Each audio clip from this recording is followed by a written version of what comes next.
Bismillahirrahmanirrahim. Assalamualaikum warahmatullahi wabarakatuh. Innal hamdalillah nahmaduhu wa nasta'inuhu wa nastaghfiruh wa na'udzu billahi min shururi anfusina wa min sayyiati a'malina. May yahdihillahu fala mudilla lahu wa may yudlil falan tajida lahu waliyyan mursyida.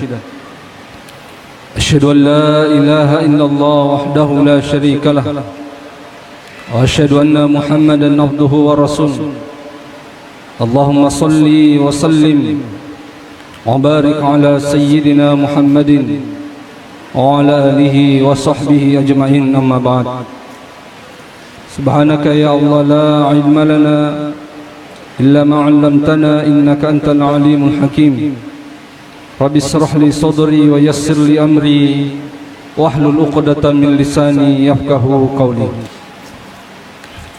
Puji syukur kehadirat Allah Subhanahu wa taala yang senantiasa memberikan nikmat iman, nikmat hidayah, nikmat kesehatan sehingga alhamdulillah kita sempat bersama-sama di tempat yang penuh mubarakah ini guna melaksanakan kewajiban kita, yaitu salat isya secara berjamaah, dan insyaallah akan kita lanjutkan nanti dengan salat tarawih secara berjamaah pula. Salawat serta salam senantiasa tercurah kepada baginda Rasulina Muhammad sallallahu alaihi wasallam, Nabi sebagai rahmatan lil alamin, Nabi sebagai uswatul hasanah, contoh teladan bagi kita semua. Sinina sisallama labikan ki hadir. Jadi materi yang diamanahkan kepada saya untuk saya sampaikan bapak-bapak sekalian adalah sinergi akal dan hati di dalam salat, atau bahasa yang kita mudah pahami adalah khusyuk di dalam salat. Karena khusyuk itu artinya bagaimana memfokuskan hati, memfokuskan pikiran di dalam salat, memfokuskan hati dan pikiran ketika mendengarkan pada bacaan-bacaan salat, pada bacaan-bacaan zikir salat dan gerakan-gerakan salat. Itulah disebut dengan khusyuk bapak-bapak sekalian. Tentunya khusyuk memang adalah sesuatu yang sangat penting di dalam salat. Kata para ulama, khusyuk itu adalah ruhus salat. Rohnya salat itu adalah khusyuk bapak-bapak sekalian. Ya, jadi maka saya dikon kata mas sempayang digagar rohnya. Apa istilahnya? Manusia tidak ada ruhnya, berarti dia sudah dianggap mati bahwasanya. Ya, bagaimana kalau orang yang salat itu tidak memiliki ruh di dalam salat? Ya, jadi khusyuk itu adalah sesuatu yang sangat penting di dalam salat. Hadir, kata para ulama, kedudukannya seperti ruh. Ya, dia ruhnya salat bapak-bapak. Sinatul nabiyakum ki hadir, begitu pentingnya ruh salat itu, khusyuk dalam salat itu bapak-bapak sekalian. Karena khusyuk dalam salat itulah yang menentukan pahala kita, Pak. Mungkin kalau kita salat berjamaah seperti ini, ya, ketika ibadahnya atau salatnya imam itu sudah diterima oleh Allah, maka seluruh makmum itu sudah diterima salatnya. Tapi yang membedakan adalah pahalanya, Pak. Tidak sama-sama pahala kita, tergantung kehusukan kita. Bisa saja gerakan kita sama, tapi pahalanya bagaikan langit dan bumi. Satu yang salat hatinya lalai, macamnya pikirannya bapak-bapak sekalian. Dia pernah lisuk mak dirsal lagi. Satu yang selalu fokus, hatinya, pikirannya selalu fokus kepada bacaan-bacaan salat, kepada zikir-zikir salat. Inilah yang memiliki pahala yang sangat besar. Ya, inilah yang disebut Rasulullah dalam hadisnya, dari hadis Ammar bin Yasir.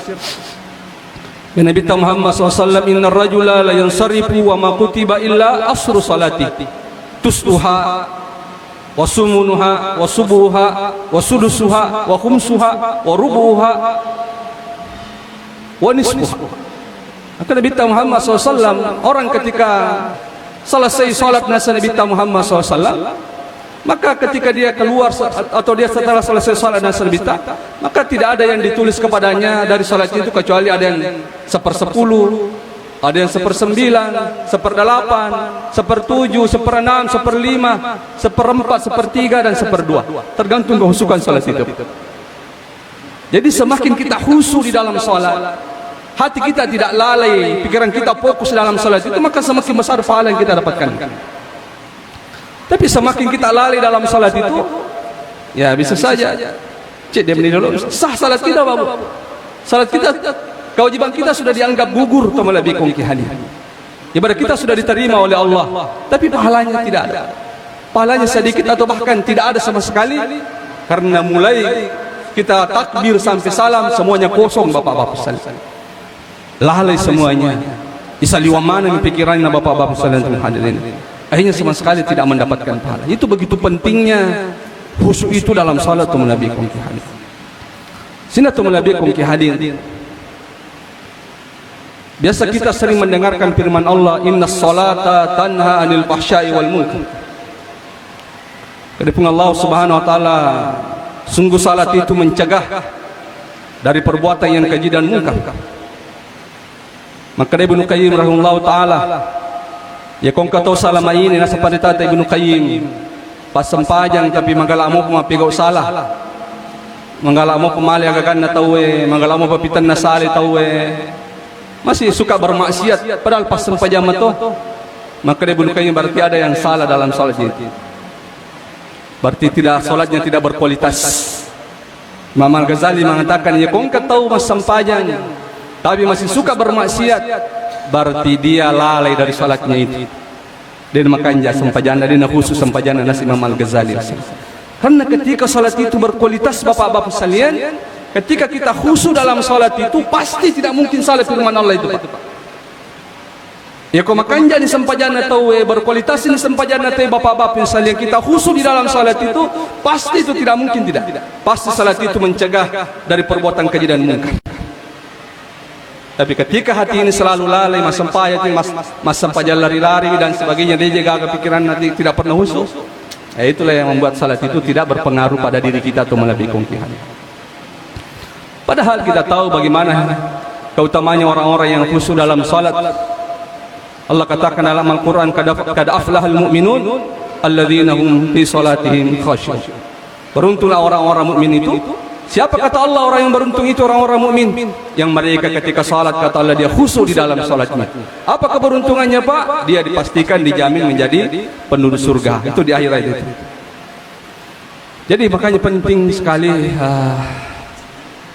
kita khusyuk di dalam salat. Ya, bagaimana salat kita itu berkualitas bapak-bapak. Sini tu Nabi kongki hadir. Terus bagaimana caranya kita bisa khusyuk di dalam salat tu Nabi kongki hadir? Pertama adalah, kata para ulama, adalah tathhirul qalbi. Cara untuk khusyuk dalam salat itu adalah bagaimana membersihkan hati itu, harus bersih bapak-bapak.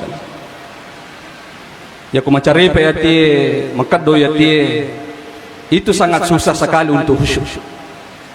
Makanya nasa panditata, ketika hati keras, ketika hati kotor, maka penyakit yang dihasilkan itu apa? Jumudul aini wa adamul khusyui fi shalah, kata para ulama.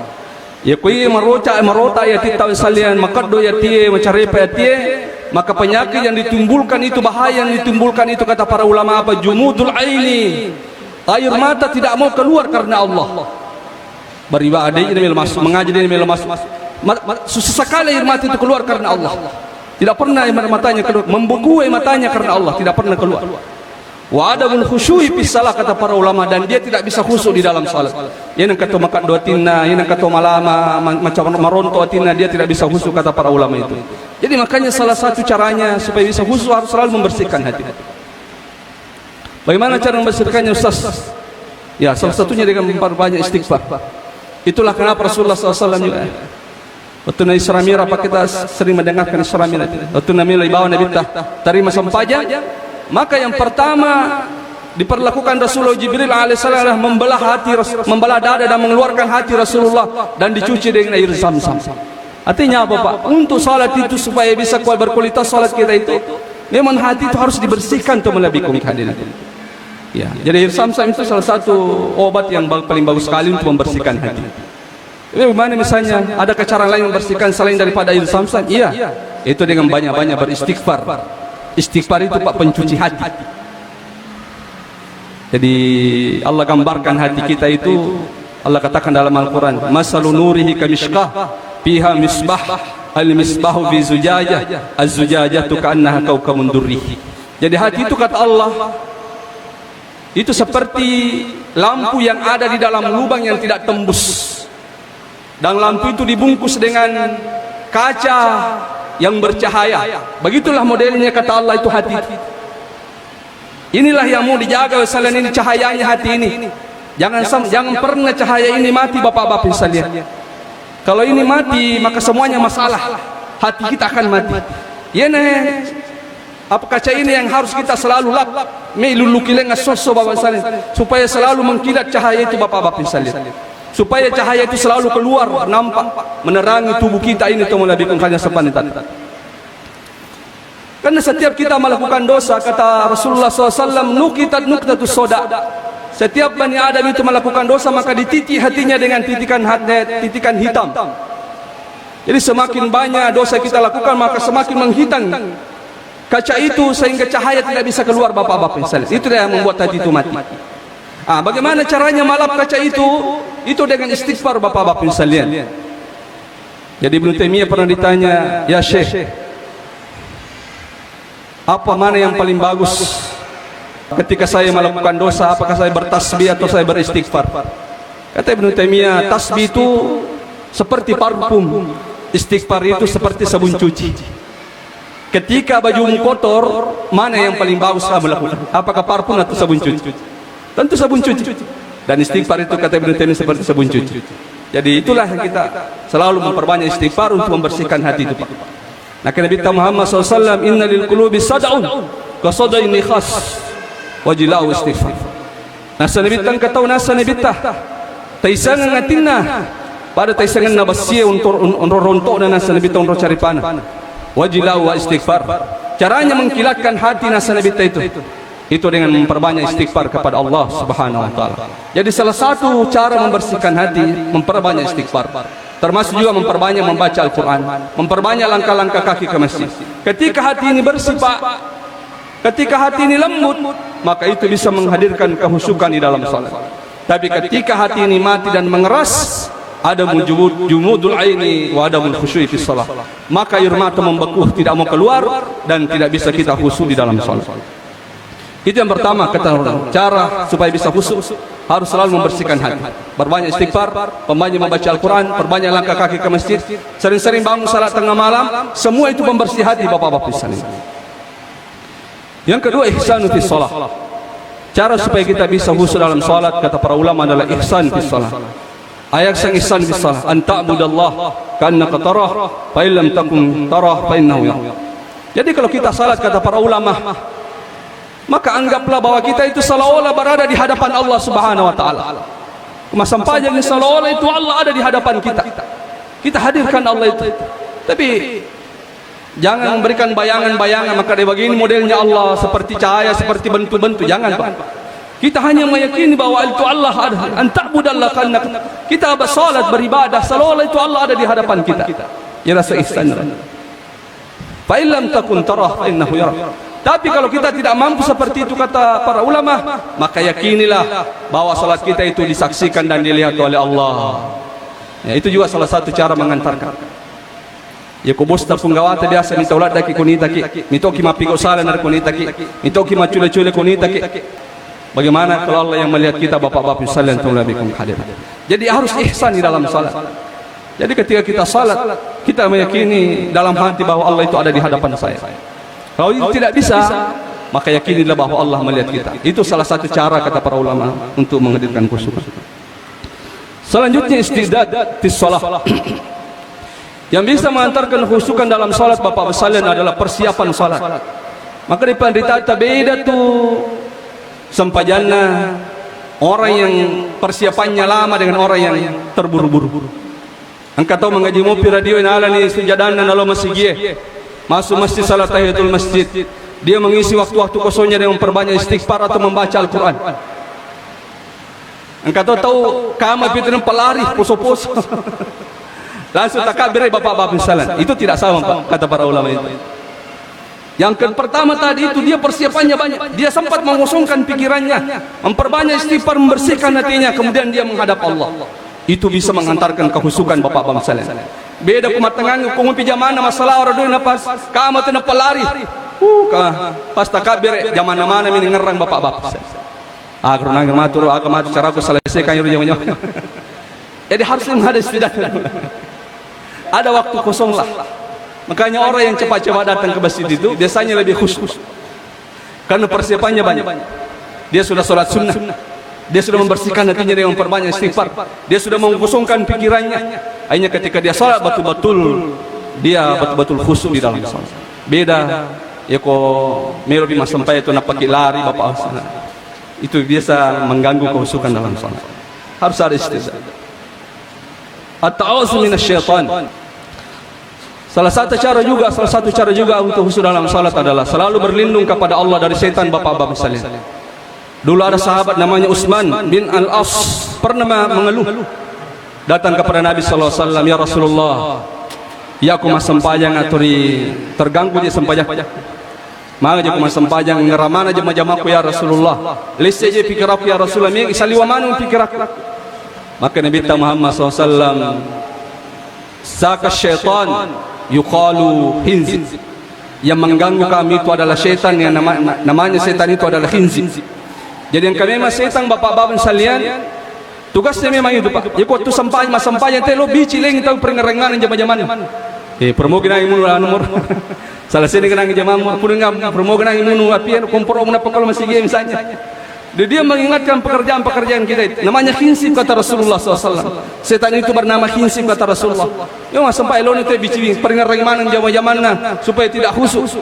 Nah Nabi Muhammad SAW isa akhsastahu irmun rinasa Nabi ta. Kalau kamu merasakan terganggu mas sampai kau terganggu kok mingaramana jama-jamamu fal yata'awwiz billah. Maka baca a'udzubillahi minasyaitonir rajim. Jadi setiap merasa terganggu paling saya pikir rata baca a'udzubillahi minasyaitonir rajim. Bahkan kokoki boleh mas sempajang, boleh kita meludah ke kiri bapak-bapak misalnya. Karena setan yang mengganggu kita. Kokoki boleh ya. Yang kuku masigi mabiri jama jalan. Haram meludah Pak di masjid itu Pak. Berdosa, tidak boleh meludah di masjid. Apalagi kalau berjamaah. Tapi kalau misalnya salat sendiri dan salat di rumah, kita merasa terganggu, maka kata Rasulullah baca a'udzubillahi minasyaitonirrajim, kemudian meludahlah kata Rasulullah ke kiri. Itu kalau kita di rumah. Tapi kalau di masjid jangan. Karena meludah di masjid itu salah satu dosa bapak-bapak sekalian untuk Nabi. Jadi baca a'udzubillah. Merasa terganggu dalam salat, a'udzubillahi minasyaitonir. Merasa terganggu, a'udzubillahi minasyaitonir. Itulah makanya Imam Syafi'i rahimahullah taala mengatakan setiap rakaat dalam salat itu selalu dimulai dengan a'udzubillahi minasyaitonir. Rakaat pertama sebelum baca bismillah, a'udzubillahi minasyaitonir. Rakaat kedua sebelum baca bismillah, a'udzubillahi minasyaitonir. Rakaat ketiga, rakaat keempat juga seperti itu salat. Jadi harus selalu berlindung dari setan itu. Karena memang ada setan nasanibita yang tugasnya memang selalu membisikkan kepada orang-orang yang salat itu mengingatkan pekerjaan-pekerjaannya. Jadi setan itu namanya kata Rasulullah namanya khinzib atau hanzab. Jadi aja lalu kita melingas dengan anak khinzib. Apa asas setan itu? Ini ya jadi nasr bita falyata'awwizu billah. Maka setiap kamu merasa terganggu, maka baca a'udzubillahi minasyaitonir rajim. Selanjutnya sekalian juga yang bisa menyebabkan kita khusyuk dalam salat, itu hadirkan kegembiraan dalam salat Pak. Tahukah bapak-bapak sekalian, ketika Allah melangkahkan kaki kita ke masjid ini, Allah mengizinkan kita ruku, berdiri, ruku dan sujud di hadapan Allah. Itu adalah anugerah terbesar yang Allah berikan kepada kita Pak. Tidak semua orang-orang diizinkan oleh Allah untuk hadir di masjid, berdiri, ruku dan sujud di hadapan Allah. Nah kedai guruta Profesor Quraisyihab, sesibuk apapun kalian, jangan pernah meninggalkan salat. Karena sungguh di bawah tanah ini jutaan bahkan miliaran orang-orang selalu meminta kepada Allah supaya dikembalikan ke dunia hanya untuk sujud saja. Ya Allah, izinkan saya kembali dunia untuk salat. Kalau tidak bisa salat, izinkan saya satu kali sujud saja. Cicamuka sujud pun kuidi napaka. Setelah itu cabut kembali nyawa saya Allah. Itu permintaan orang-orang mati Pak. Dia selalu meminta kembali ke dunia untuk salat, untuk sujud kepada Allah Subhanahu wa taala. Maka bergembiralah dan syukurilah nikmat Allah itu, Pak. Ketika Allah mengizinkan kita untuk hadir di masjid berjamaah, berdiri, sujud dan ruku di hadapan Allah, itu berarti Allah mencintai kita, bapak-bapak sekalian, untuk hadir. Bergembira dengan itu. Setiap mau salat, hadirkan rasa syukur itu. Ya Allah, terima kasih Puang. Talemo pa kasih kesempatan sujud ko ya Allah Puang. Terima kasih banyak Puang. Talemo pa kasih kesempatan untuk berdiri di hadapanmu ya Allah. Hadirkan rasa gembira itu. Hadirkan rasa syukur itu. Sehingga kita bisa menikmati salat itu dengan baik. Kita tidak menjadikan salat itu beban, tapi ucapan terima kasih kepada Allah yang masih mengizinkan kita untuk sujud dan berdiri di hadapan Allah. Betapa banyak orang-orang diberikan nikmat yang sangat banyak, diberikan kesehatan yang luar biasa, tapi Allah tidak izinkan sujud di hadapan Allah Subhanahu wa taala.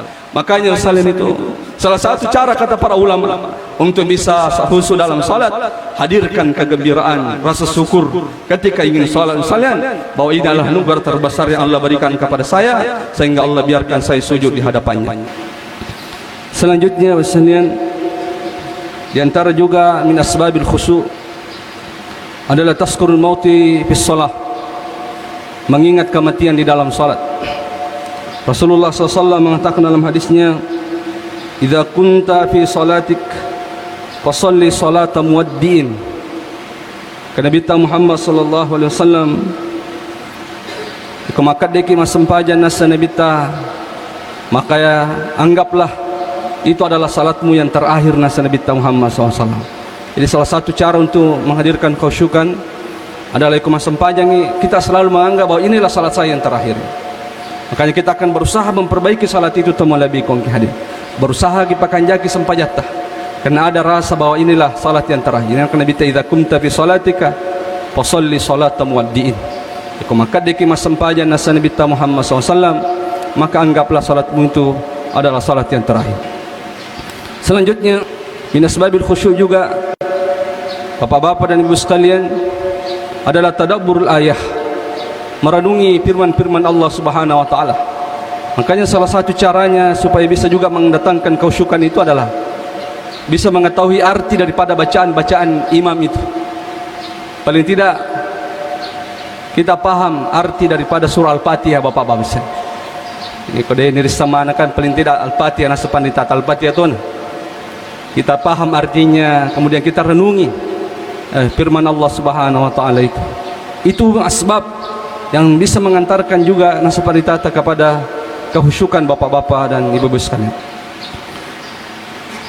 Kemudian juga yang bisa mengantarkan kepada kehusyukan, kata Syekh Saleh Al-Mughamisi, yang paling azam, yang paling baik, yang bisa menghadirkan kehusyukan dalam salat itu adalah khasyatullah, adanya rasa takut kepada Allah Subhanahu wa taala. Jadi Syekh ini mengatakan, orang yang takut kepada Allah, menjaga dirinya dari maksiat, menjaga dirinya dari hal-hal yang dilarang oleh Allah Subhanahu wa taala, menjaga matanya, menjaga telinganya, menjaga tangannya, menjaga dirinya dari hal-hal atau dosa-dosa, itu paling bagus sekali kata Syekh Shalih Al-Mughamisi, yang bisa mengantarkan kita kepada kehusyukan. Jadi orang yang betul-betul takut kepada Allah, ada rasa takut yang luar biasa, takut bermaksiat kepada Allah, takut melakukan dosa.